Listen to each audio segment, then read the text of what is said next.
that strengthened it. And so here we are. And we're here today to really celebrate the passage of this significant piece of anti-hate crime legislation, anti-hate legislation that will address the racially motivated violence and bigotry. It just turns your stomach that we've seen so far too often in the wake of COVID-19. I've attended probably a dozen rallies in New York, in different parts of New York, and I hear the stories. And these are not, we hear the stories, regrettably, of someone being killed in California and someone being slashed in New York. But every day people are experiencing this kind of bigotry. And an elderly man told me he's afraid to walk down the street in the house where he lives because he's been cursed at and spat upon. And a young lady told me she no longer rides the subways because the stairs were so mean and forbidding. And those two stories can be repeated thousands of times over each day in every state. So we must do something, and today we did. And this legislation sends a dual message to our Asian American community. We will not tolerate violence and bigotry against you. And to those who perpetrate the violence and bigotry, we're going to pursue you to the full extent of the law. It's a dual message. It's a 1-2, and it's needed. Let me just say that I want to thank our Asian American community throughout the country who has rallied strongly to say they're not going to take this anymore. I want to thank them for their steadfastness, for their belief in America, for their strength, and for their persistence. And I want to really thank our two Asian American women senators, Senator Hirono and Duckworth, for the great job they've done. And just a shout out across the chamber to my dear friend Grace Meng, who has led the charge so ably in the House. And I want to thank Senator Blumenthal, as well as some of our Republican senators who helped improve this legislation. We showed that bipartisan legislating can work on a significant piece of legislation. And I want to thank Senator Collins and Senator Scott and Senator Grassley, and certainly Senator Moran, who worked closely with Senator Blumenthal. And next week, we're going to move to the water bill, which we believe, again, can be bipartisan. And the week we return, we're going to try to move to the American Competitiveness Act, which it can also be bipartisan. This chamber can work in a bipartisan fashion and get things done. And I aim as leader to make that happen as much as we can. That doesn't mean we forgo our principles. That doesn't mean we cut back on the boldness that is needed, but it means we try to work with our Republican colleagues whenever we can. So I want to thank my colleagues, and I want to call on Senator Hirono. And I want to find my mask. Here it is. Very important mask. It is. Yes. Thank you, Leader Shiwer, and of course to my two colleagues who are standing here beside me who worked really hard and to really expand the support for this bill and the reach of this bill. I cannot tell you how important this bill is to the AAPI community, who often has felt very invisible in our country, always seen as foreign, always seen as the other. And for them to experience a kind of hatred against them through no provocation on their part, to be the victims of unprovoked, just random assaults on them as they are minding their own business in the subways, grocery stores, takeout restaurants, on the street. This bill, I would say, just as important as the substance of the bill and what we hope to do by gathering the kind of data we need, that as important as the content and substance of the bill is the message of this bill, that we in the Senate are going to stand with our AAPI community, and indeed any community that is discriminated against on the basis of race or any of the categories that you and I can think of. So in a really strong vote, 94-1. Wow, when was the last time we saw that? So I'm really glad that our colleagues on the other side of the aisle, and of course mentioned Susan Collins, Jerry Moran, Grassley, and Scott, that they saw what they needed to do and they did it. And as I said, the important thing for our AAPI community is that we stand with you, and we will continue to stand with you to prevent these kinds of crimes from happening in our country. So as we say in Hawaii, mahalo nui loa to everyone. Senator Duckworth.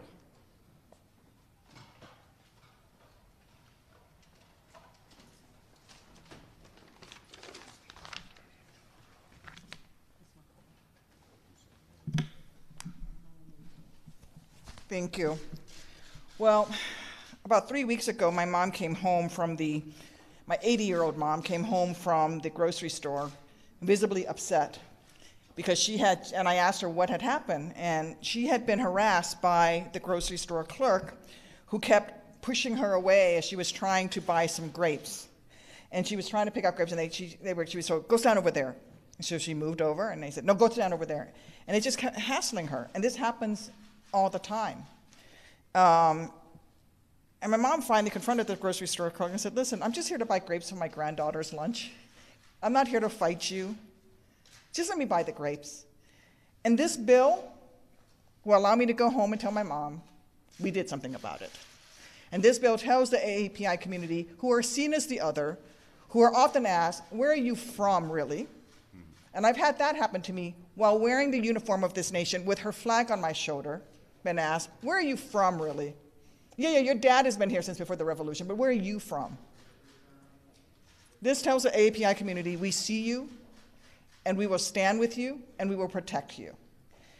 There's a lot more work to be done. This is a good first step. I want to thank everyone who voted for this bill, and and for Macy for taking the lead, and for Senator Blumenthal for working so hard with his excellent amendment and his work with Jerry Moran. I'm just so thankful to my Tri-Caucus colleagues who have worked together on this issue, and I urge all of my colleagues today to go out home and talk about this so that all of the AAPIs in their communities know that they are seen and that they are now protected as well. Thank you. Thank you, Senator Duckworth. Senator Blumenthal. Get out of your way. Sorry, Dick. That's all right. Take your time. Thanks. Well, first of all, let me thank my amazing colleagues. You know, the definition of courage, grace under pressure. Senators Hirono and Duckworth really epitomize it. So thank you to them. And thank you to Senator Schumer for his leadership. He laid it on the line. He made it happen. And it's his leadership that brought us here today. And a tremendous coalition of groups. I want to pay tribute to the AAPI coalition, but an even broader coalition who have witnessed these kinds of absolutely abhorrent instances of bias and prejudice expressed through violence. The no-hate bill had a long road to get here. I introduced it last session after I saw and heard bullet holes in mosques, swastikas on synagogues, nooses in locker rooms directed against African Americans, and of course the surge in violence that we've seen against Asian Americans. And I want to thank my colleague, Senator Moran, for his bipartisanship. Don't anyone say that we can't do bills, important bills, big bills, bipartisan bills in the United States Senate. When American values are on the line, we can do them.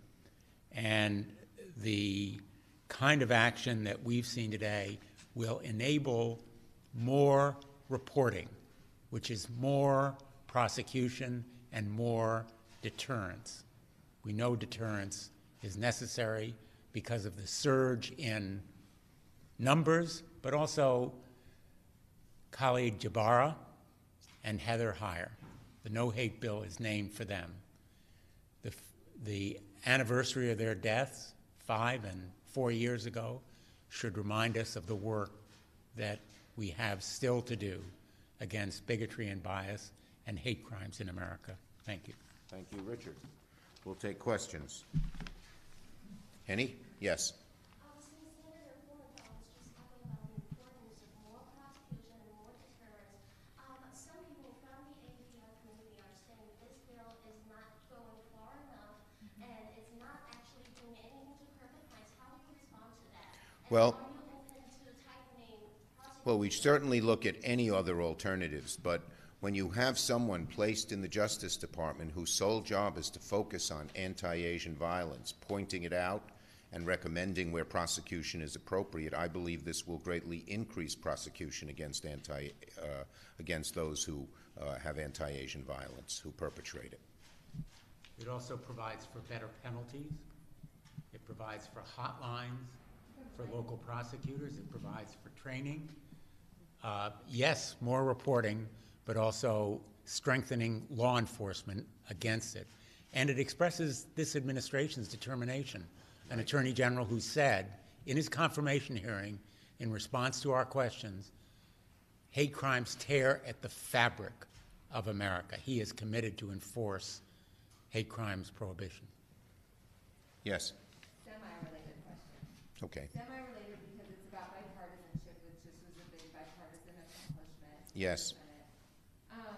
I would like you, do you see any path forward for a smaller, targeted, bipartisan infrastructure bill and allow Democrats to do Look, their priorities in this? let me say two things. First, we believe we need big, bold legislation.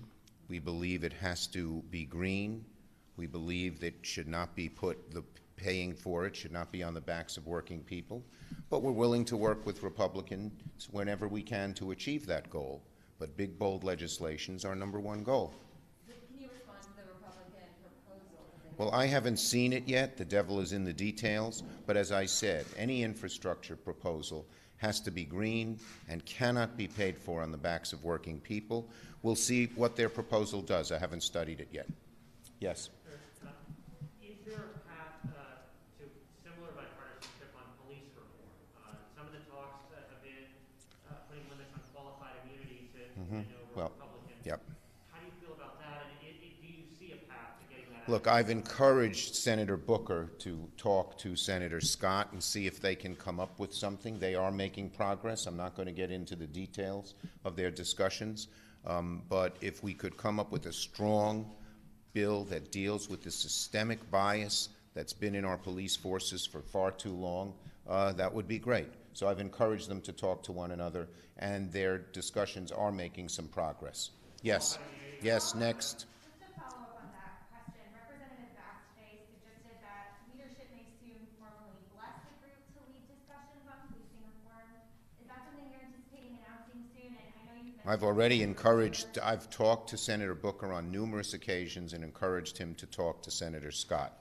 So it's something I welcome. Are there other members that you think should be in those conversations? That will be, there are some others who are being involved, yes. But Senator Booker is taking the lead.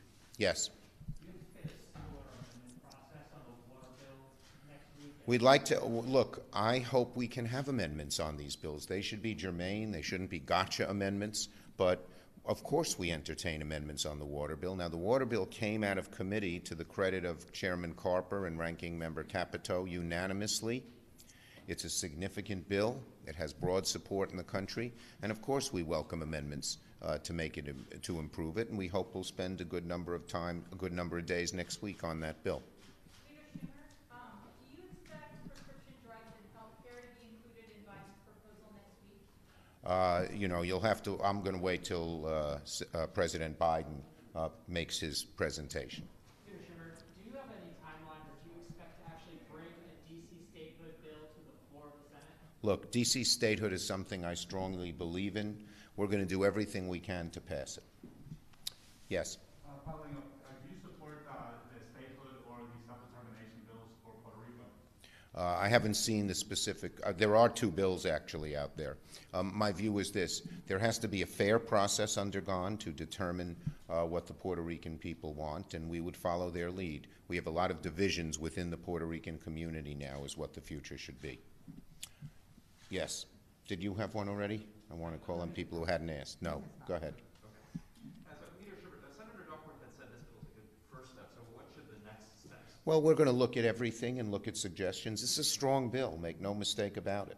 And as I said, it sends a signal to our Asian American community that we stand with you, and to the bigots that we're going to prosecute you to the full extent of the law. And it has some very significant provisions and has been strengthened as we've been on the floor. If there are other things that people think are needed, we'll look at them very carefully. Thank you, everybody. Have a nice weekend.